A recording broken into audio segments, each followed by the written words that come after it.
Hi guys, അപ്പൊ എന്താണ് പരിപാടി? കുറെ ദിവസമായിട്ട് നമ്മുടെ ചാനലിനകത്തല്ലേ വീഡിയോസ് ഒന്നും തന്നെ വരുന്നുണ്ടായിരുന്നില്ല. ഇപ്പോ ഞങ്ങൾ കല്യാണം കഴിഞ്ഞിട്ട് ഇപ്പൊ ഏതാണ്ട് ഒരു 3 മാസം കഴിഞ്ഞില്ലേ, 4 മാസമായി. അപ്പൊ ഇതുവരെ നമ്മുടെ അച്ചാച്ചന്റെ തങ്കമാംസയും വീട്ടില് അവിടെ നമ്മൾ വിരുന്നിനായിട്ട് പോയിട്ടില്ല അല്ലെ, ഫുഡ് കഴിക്കാനായിട്ട് പോയിട്ടുണ്ടായിരുന്നില്ല. അല്ലാണ്ട് നമ്മൾ വീട്ടിലൊക്കെ പോയിട്ടുണ്ടായിരുന്നു. അപ്പൊ തങ്കമാംസി എപ്പോഴും വിളിക്കും, വാ വാ വാ ഫുഡ് കഴിക്കാനായിട്ട്. അപ്പൊ ചില സമയത്ത് തങ്കമാംസി തൊഴിലുറപ്പിന് പോകുന്നുണ്ട്. അപ്പൊ തങ്കമാംസിക്ക് എപ്പോഴും വീട്ടിൽ കാണത്തില്ല. അപ്പൊ തങ്കമാംസിക്ക് പണിയുള്ള സമയത്ത് തങ്കമാംസിക്ക് സമയം കാണത്തില്ല വരാനായിട്ട്. ഈ ആഴ്ച അപ്പൊ അമ്മച്ചിക്ക് പണിയില്ല. അതിനിടക്ക് കുറച്ച് ദിവസം വീഡിയോ ഇടായിരുന്നത് അച്ഛന് അവിടെ ചങ്ങനാശ്ശേരി പോകേണ്ട ഒരു ആവശ്യം ഉണ്ടായിരുന്നു. അപ്പോ കുറെ കാര്യങ്ങൾ കൊണ്ട് അങ്ങോട്ടും ഇങ്ങോട്ടും നമുക്ക് കാര്യങ്ങളെല്ലാം തിരക്കായി പോയി. അതെ അതെ അതെ അതെ, അതുകൊണ്ടായിരുന്നു. അപ്പൊ ഇന്ന് എന്തായാലും നമ്മളിപ്പോ അങ്ങോട്ട് പോവാണ്. അപ്പൊ തങ്കമാംസി ഇപ്പൊ നമ്മുടെ അടുത്ത് പറഞ്ഞിരിക്കുന്ന കാര്യം എന്താണെന്ന് വെച്ച് കഴിഞ്ഞാൽ ഫുഡ് വാങ്ങിച്ചുകൊണ്ട് വരണം അല്ലേ. നല്ല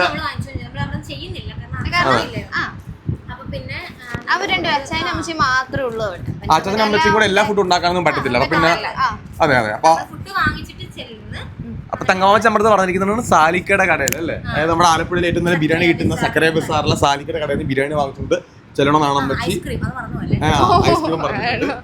അപ്പൊ ഞങ്ങള് പോയിട്ട് ബിരിയാണി വാങ്ങിച്ചോണ്ട് ഐസ്ക്രീം മറന്നുപോലും. ഞാൻ കൂടെ ബിരിയാണി വാങ്ങിക്കാനായിട്ട് നമ്മള് ടൗണിലേക്ക് പോകും. ഞങ്ങൾ കുറച്ച് സാധനമൊക്കെ എടുക്കണം, അതൊക്കെ എടുത്ത് വെക്കാം. അമ്മച്ചിയും കൊച്ചുമ്പോഴും കൂടെ സാധനമൊക്കെ എടുത്ത് വെക്കുന്നുണ്ട് അല്ലേ. കുറച്ച് സാധനമൊക്കെ എടുക്കാനുണ്ട്. പപ്പ പുറത്ത്. പപ്പ ഇങ്ങോട്ട് വാങ്ങിക്കേ, ഇങ്ങനെ കാണിച്ച്.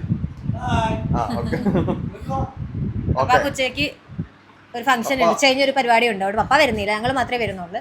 ഞങ്ങൾ മാത്രമേ പോകുന്നുള്ളൂ. അപ്പോഴത്തേക്കും പപ്പയ്ക്കുള്ള ഫുഡ് ഇവിടെ കൊടുത്തിട്ട് ബാക്കി നമ്മൾ പോകും. ഇപ്പൊ തന്നെ ലേറ്റ് ആയി. ഇപ്പൊ തന്നെ ഓൾറെഡി എന്തായാലും ചീത്ത കേൾക്കും. എന്തായാലും നിങ്ങൾ പോയിട്ടോ. അല്ല അച്ഛനെ പേര് പറഞ്ഞാൽ. അതെ അതെ, അച്ഛൻ പറഞ്ഞ ലേറ്റ്. സോ ഞങ്ങൾ അങ്ങനെ തങ്കമാംസിയുടെ വീട്ടിലേക്ക്, അച്ചാച്ചന്റെ തങ്കമാംസിയുടെ വീട്ടിലേക്ക് പോയിക്കൊണ്ടിരിക്കുകയാണ്. അമ്മച്ചിയും കൊച്ചുമോളും പുറകിരിപ്പുണ്ട്. കൊച്ചുമോളെ, ഇപ്പൊ നമ്മൾ ബിരിയാണി ഒക്കെ വാങ്ങിച്ചല്ലോ. ഇപ്പൊ തങ്കമാംസിയോടെ ചെല്ലുമ്പോഴത്തേക്ക് എന്തായിരിക്കും പറയാൻ വേണ്ടി പോകുന്നത്? ആദ്യം താമസമുണ്ട് അല്ല, ഈ ബിരിയാണി തീറ്റിക്കാൻ വേണ്ടി പോകുന്ന എങ്ങനെയായിരിക്കും?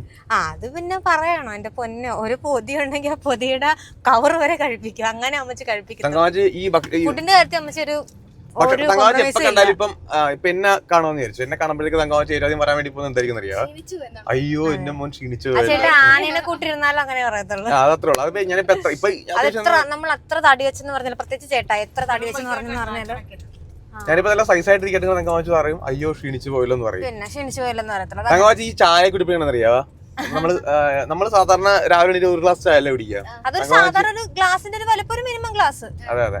തങ്കമാച്ചി മറ്റേ പാല് മറ്റേ കട്ടക്ക് വെള്ളം ചേർക്കാണ്ട് കുറുക്ക് പോലെ ഉണ്ടാക്കിയിട്ട് അങ്ങനെ 2 ഗ്ലാസ് കുടിപ്പിക്കും. അത് 2 ഗ്ലാസ് കുടിക്കണം. അത് മറ്റേ കപ്പില്ല, പണ്ട് ഓർക്കുന്നുണ്ട് സ്റ്റീൽ കപ്പിൽ തരുന്നത്. ചെറുതായിരുന്നപ്പോഴത്തേക്കൊക്കെ വലിയ സ്റ്റീൽ കപ്പിലൊക്കെ, വലിയ കപ്പില്ല, നമ്മൾ മറ്റേ അളന്നൊഴിക്കുന്ന വലിയ കപ്പില്ലേ, ആ കപ്പില് തരും. ബിരിയാണി ആണെന്നുണ്ടെങ്കിൽ നമ്മളിപ്പോ ഒരു കവർ ബിരിയാണി കഴിച്ചെന്ന് വിചാരിച്ചോ, ഒന്നും കഴിക്കുന്നില്ല നിങ്ങള്? അല്ല, വേറെ സംഭവം ഉണ്ടായിരുന്നു. രാവിലെ എന്നെ വിളിച്ചിട്ട് ഞാൻ പറഞ്ഞ അമ്മ ചായ ഇടുന്ന കാര്യം ചോദിച്ചേ. ചായ ഞാൻ പറഞ്ഞ ഞങ്ങൾ വന്നിട്ടൊക്കെ ചെയ്തോളാം, അത് പിന്നെ ഇട്ടൊന്നും വെക്കൊന്നും വേണ്ട. കാരണം എന്താന്ന് വെച്ചാല് ഞങ്ങൾ ഡയറ്റ് ആണ്, രണ്ടുപേരും മധുരം കഴിക്കത്തില്ല. ആവശ്യമില്ലാത്ത നിങ്ങൾ എന്തെങ്കിലും ആവശ്യമില്ലാത്ത കൊടുക്കുന്നുണ്ട് ചീത്ത പറയുന്നത്. ഞാൻ പറഞ്ഞ അതല്ല ഡയറ്റ് എടുത്തില്ല, നമ്മള് പഞ്ചസാര കഴിക്കത്തില്ലെന്ന്. പഞ്ചസാര ഇട്ട് നിറച്ച് ചായ കുടിക്കണം. തങ്കമാച്ചിക്ക് ഷുഗർ ഉണ്ട്, പക്ഷെ തങ്കമാച്ചി ഷുഗർ ആണെങ്കിലും പഞ്ചസാര കഴിക്കുന്ന ആളാ. ഇതുവരെ തങ്കമാച്ചി കഴിക്കാതിരുന്നില്ല. ഇപ്പൊ അവിടെ നല്ല ഷുഗർ ഉണ്ട്, പക്ഷെ ശ്രദ്ധിക്കത്തില്ല, മെഡിസിൻ കഴിക്കത്തില്ല, നന്നായിട്ട് പഞ്ചസാര കഴിക്കുകയും ചെയ്യും. ഇപ്പൊ അവിടെ ചെല്ലുമ്പോഴത്തേക്കും ബാക്കി ഇപ്പൊ കാണിച്ചു തരാം. തങ്കമാച്ചി ഇപ്പൊ കുത്തി ഭക്ഷണം കഴിപ്പിക്കുന്ന സംഭവങ്ങളുണ്ടാവും. അല്ല, സ്നേഹം കൊണ്ടാണ് അത് ചെയ്യുന്നത്. നമ്മൾ നന്നായിട്ടിരിക്കാൻ വേണ്ടി ചെയ്യുന്നതാ.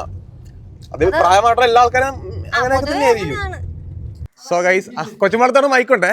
ഇതാണ് അച്ചാച്ചന്റെ തങ്കമാംസിയുടെയും വീട്. അച്ചാച്ചന്റെ ഇവിടെ ഫ്രണ്ട് ഇരിപ്പുണ്ട്. ഹായ്. എന്ത് പറക്കാൻ? അവള് വന്നിട്ടില്ലേ വീട്ടിന് ഇവിടെ? പപ്പടമാണോ? പപ്പടം മറക്കണ്ട, ഞങ്ങൾ വറുത്തുകൊണ്ട് വന്നിട്ടുണ്ട്. പപ്പടം മറക്കണ്ട വറുത്ത് ഞങ്ങള്. അമ്മച്ചി വറുത്തോ? കഴിക്കാം, കുഴപ്പമില്ല. ഐസ്ക്രീം മതി, ഇത് മതി. ഫ്രിഡ്ജില്ല, നല്ല പപ്പടം കിട്ടി.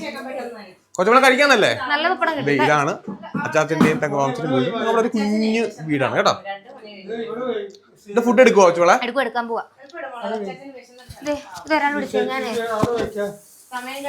വിശക്കുന്നുണ്ടാ അച്ചാച്ചന്? വിശക്കുന്നുണ്ടാ? കുറച്ച് താമസിച്ചു പോയി.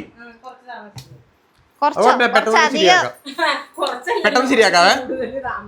അങ്ങനെ ബിരിയാണിയൊക്കെ കഴിക്കാനും തുടങ്ങിയിട്ടുണ്ടല്ലോ ചോളെ. അതെ, ഇവിടെ തങ്കമാമ വന്നപ്പോഴത്തേക്ക് എവിടെ ഇരുന്ന് കഴിക്കും എന്നുള്ള ഇതുണ്ടായിരുന്നു. അപ്പം അതെന്നാന്നറിയാം, അച്ഛൻ സാധാരണ സിറ്റ് ഔട്ട് ഇരുന്ന് കാറ്റ്, ഭയങ്കര കാറ്റാ, നല്ല കാറ്റാ. അപ്പൊ അച്ഛൻ സാധാരണ സിറ്റ് ഔട്ട് ഇരുന്ന്, അപ്പൊ എല്ലാവർക്കും നമുക്ക് അവിടെ ഇരിക്കാൻ ഭയങ്കര പാടാം. അപ്പൊ നമ്മളെല്ലാം കൂടെ അകത്തിരുന്നു.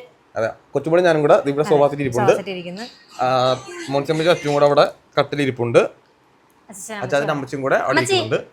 നീ ബിരിയാണി കഴിച്ച് തീർക്കുക എന്നുള്ളതാണ്. ഈ ബിരിയാണി മൊത്തം കഴിച്ചില്ല തങ്കമാമ സമ്മതിക്കത്തില്ല. മൊത്തം ബിരിയാണി കഴിച്ച് തീർക്കണം എന്തായാലും.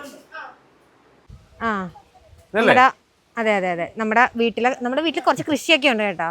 തങ്കമാമച്ചി ഇവിടെ ചെറിയൊരു വാഴത്തോട്ടം, പിന്നെ ഇവിടെ കപ്പ കൃഷി, പിന്നെ ഇത് കണ്ട കപ്പയൊക്കെ നട്ടിരിക്കുക.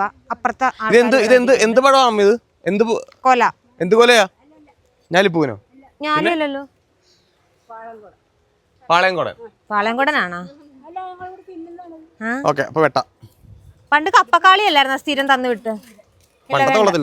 ഒറ്റ ആഞ്ഞിന് പിടിച്ചോണേ. അതിൽ എനിക്ക് കേട്ടല്ലേ കേട്ടല്ലേ വേണ്ട.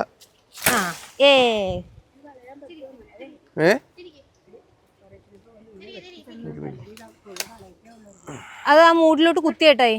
വേണ്ട, പേടിക്കണ്ട. അന്ന് കുത്തിയേട്ടെ നന്നായിട്ട്. തിരിച്ച് കുത്തിയാ മതിയടാ. മതി, കഴിഞ്ഞു. അല്ല, മണ്ണപ്പ അങ്ങനെ ഇരിക്കും. തിരിച്ചൊന്ന് കുത്തിട്ട് മതി വെച്ചോളൂ. ഇങ്ങനെ അങ്ങനെ ഇരുന്നോണ്ട് കുഴപ്പമൊന്നുമില്ല. അത് പിന്നെ വെട്ടിക്കോളൂ, തങ്കമാമ വെട്ടിക്കോളൂ. നമ്മള് അകത്ത് വെക്കണോ? പുറത്ത് വെച്ചാ പോരെ? ഇവിടെ വെക്കട്ടെ? കെട്ടി തൂക്കിട്ടാ മതി. അമ്മച്ചി ഇവിടുത്തെ കഥകള് പറയുക. ഞാൻ ക്ഷീണിച്ചു പോയെന്നൊന്ന് പറഞ്ഞേ. ക്ഷീണിച്ചു പോയായിരുന്നു ഞാൻ ഒരുപാട് ക്ഷീണിച്ചു. കണ്ടാ, നമ്മള് പറഞ്ഞില്ലേ, ഞാൻ ജിമ്മിൽ പോയി. ഏകദേശം എന്റെ ബോഡി ട്രാൻസ്ഫോർമേഷൻ ചെയ്തിട്ട് 10-20 ദിവസം ആവാൻ വേണ്ടി. 20 ദിവസം ആയിട്ടില്ല, 3 ആഴ്ച ആയിട്ടില്ല. എത്ര ദിവസം? 15-18 ദിവസം കൊണ്ടായി ഇപ്പോ എന്റെ. അപ്പൊ ഞാനൊരു ഓൾറെഡി ഒരു 4 കിലോ കൂട്ടി 82 കിലോ ഉണ്ട്. ആക്ച്വലി 76 കിലോ ഉണ്ടായിരുന്ന ഞാനാണ്, അല്ലെങ്കിൽ 78 കിലോ ഉണ്ടായിരുന്ന ഞാനിപ്പോ 82 കിലോ വരെ. ഇപ്പോഴും ക്ഷീണിച്ച് കണക്കാണ് അമ്മച്ചി പറയുന്നത്. അതെ, തങ്കമാമച്ചിക്ക് ചേട്ടായിനെ കഴിഞ്ഞിട്ടുള്ളു വേറെ ആരും. അല്ല, തങ്കമാമച്ചിക്ക് ചേട്ടായി കഴിഞ്ഞിട്ടുള്ളു വേറെ ആരും. അല്ല, അവിടെ കാണുമ്പോ ക്ഷീണിച്ചു പോയി എന്നുള്ള കഥ പറഞ്ഞാൽ മതിയല്ലോ. ഇപ്പൊ മെയിൻ ആയിട്ട് പറയുന്നത് അറിയാവാ, ചേട്ടായി ഷുഗർ കട്ട് ചെയ്തെന്ന്. ചായ കുടിക്കുന്നില്ല. അതായത് എന്റെ കുഞ്ഞിന് ഞങ്ങള് പട്ടിണിക്കിടുവാണെന്ന്. നിന്നെ തങ്കമാമച്ചിയുടെ പാലൊക്കെ വാങ്ങിച്ചു വെച്ചിട്ടുണ്ടായിരുന്നേ. ഞാൻ പറഞ്ഞ പാല് കുടിക്കത്തില്ല, ഞാൻ ഡയറ്റ് ആയതുകൊണ്ട് പാല് കുടിക്കത്തില്ല എന്ന് പറഞ്ഞു. പേരെടുത്ത് വെച്ച് അതെന്താ അങ്ങനെ കണ്ണി കണ്ടൊരു പലതും പറയും. നീ ജിമ്മിൽ പോകുമ്പോഴത്തേക്ക് അവിടെ ആൾക്കാർ അങ്ങനെയൊക്കെ പറഞ്ഞു തരും, നീ ഒന്നും കേൾക്കുകയും ചെയ്യരുത്. ഞാൻ പറഞ്ഞത് കുഴപ്പമില്ല, ഡയറ്റ് ആണോ, അപ്പൊ പഞ്ചസാര ഞാൻ കൂട്ടത്തില്ലെന്ന് പറഞ്ഞു. അപ്പൊ എൻ്റെ അടുത്ത് പറയാം, നിനക്ക് എന്താ അസുഖം, എന്താ നിനക്ക് എന്തുവാ?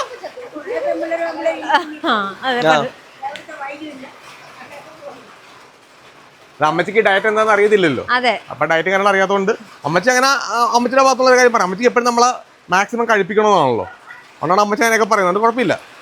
സോ ഗൈസ്, അങ്ങനെ ഞങ്ങൾ തങ്കമാമത്തിന്റെ വീട്ടിൽ പോയി തിരിച്ച് വീട്ടിലേക്ക് വന്നപ്പോഴത്തേക്കും ഇവിടെ മുട്ടൻ മഴ, ഭയങ്കര മഴയാണ്. എനിക്ക് ജിമ്മിലേക്ക് പോകേണ്ട ആവശ്യം കൂടെ, പക്ഷേ ഇമ്മാതിരി മഴയായതുകൊണ്ട് ഞാൻ വെയിറ്റ് ചെയ്യുകയാണ്. കാറെടുത്ത് വെളിയിലിട്ടിട്ടുണ്ട്. എന്തായാലും ബൈക്കിൽ പോകാനായിട്ട് നടക്കത്തില്ലെന്ന് 100% ഉറപ്പാണ്. സോ ഇനിയിപ്പോൾ ജിമ്മിലേക്ക് പോയി വർക്കൗട്ടൊക്കെ ചെയ്ത് ബാക്കി പരിപാടീസൊക്കെ ചെയ്യാം. അപ്പോൾ ഇനിയിപ്പോൾ അടുത്ത വീഡിയോയിൽ കാണാം. Okay, bye bye.